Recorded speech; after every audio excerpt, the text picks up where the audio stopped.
Welcome to episode number 3. Um, Today is August the 24th.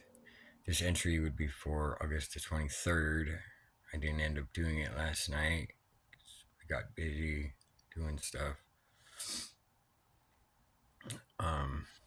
Today was actually the first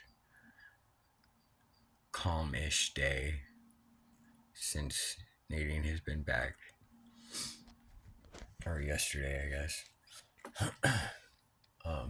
She seemed like she was in a pretty good mood all day. She woke up and said she couldn't see out of one of her eyes.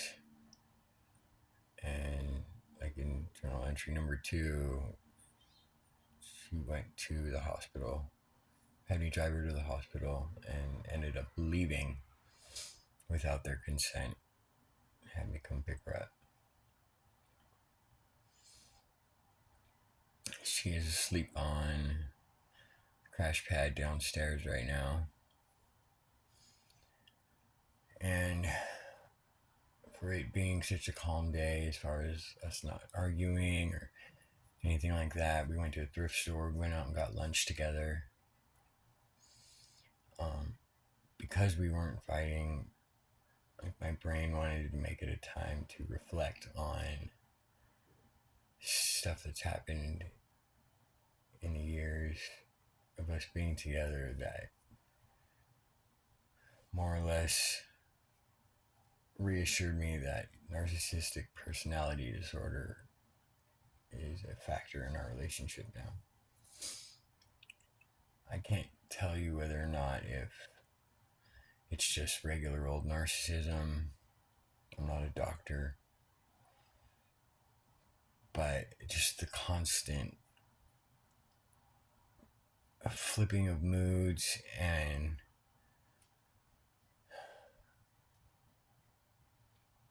I know she's lying about so much more that she's never going to admit to. At least I don't think she will. I didn't sleep at all last night. Probably tell by the bags under my eyes.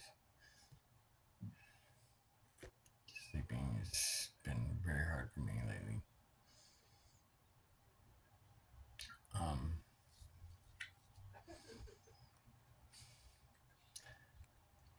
All day yesterday, I've just been thinking about like little things that she's done and like little red flags that I've ignored. I'll give you some examples.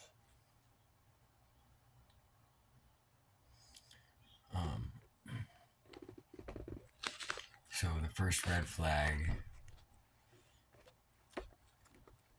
that I didn't see as a red flag at first was about 2 months after I graduated from my rehab center. I went to the Salvation Army, and I was staying in a transitional housing unit, which allowed me to leave for weekends to go spend time with her and the kids in South San Francisco, where she lived.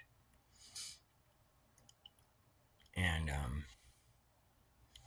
one night I got there. I usually got there at around 9 or 10 because I could take Caltrans from San Jose to San Francisco, and if I left on Friday night, then I wouldn't get there until later. And usually she'd come and pick me up, but she had a migraine that day, and I didn't want her to drive, so I just walked. It wasn't that far of a walk. But when I got there, she was already in bed, asleep. She said she'd leave the door open for me, which she did. I went into the bedroom, and I gave her a kiss on the forehead while she was sleeping. And she immediately woke up and said that I smelled like alcohol. And I remember her being just very upset about it. And it was so weird to me because it's like all the proof was there. Like they were going to drug test me when I got back. And stuff stayed in your system for at least 3 days in your urine. So they would have tested me like they usually did when I got back, then I would have been caught and thrown out.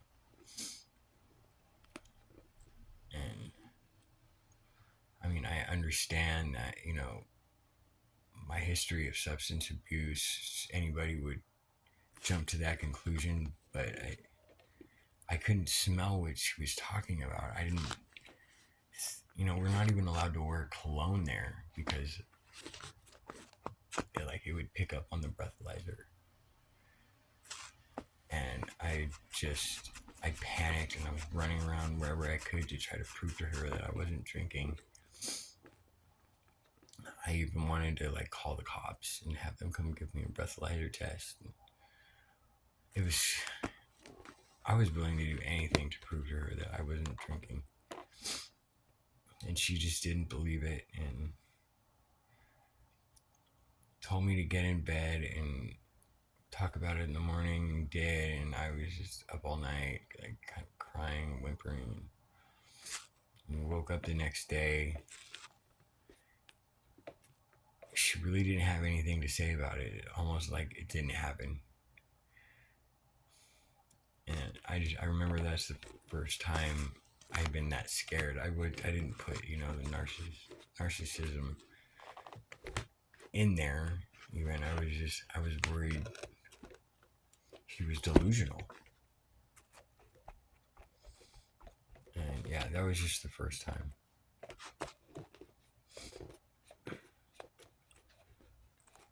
And yeah, I'm never gonna forget that. And, she did that again to me years after that, after we moved to Bend. And I had proof pretty much that I wasn't drinking. The next time she did it, and she dropped it immediately and said, "Oh, it's because of, I must have just been able to smell it because of something or other, something having to do with her migraine." I can't remember. But I remember that scaring me too. And that was the last thing I wanted to do after rehab, is make her mad and have something like that happen. I wanted to be the best husband ever. And, there's the cheating on me in 2021, and her saying it just happened out of nowhere, and I found emails that proved it didn't just happen out of nowhere, but she's still sticking to her story, saying that he love bombed her, and which I know he did. He bought her a bunch of extravagant, stupid stuff that she fell for, and she's still just lying about it. I came across a text message she sent one of her friends about a year ago from now. The friend was inviting her to a Soothe the Glitch birthday bash. She had gone dark on the internet for a few years at that time, and I like to think it was because of me, because I scared him, but who knows. And just the way she was talking to her friend about it, it was very nonchalant, like a boys will be boys thing. She did mention that she hadn't talked to him in a few years, but just the way they were talking about it, I couldn't even mention his name or ask him a single question. But this other person, it was just like small talk to them. It made me think that she has been in contact with him afterwards quite a bit. But I don't know that for sure. That's just where my mind went.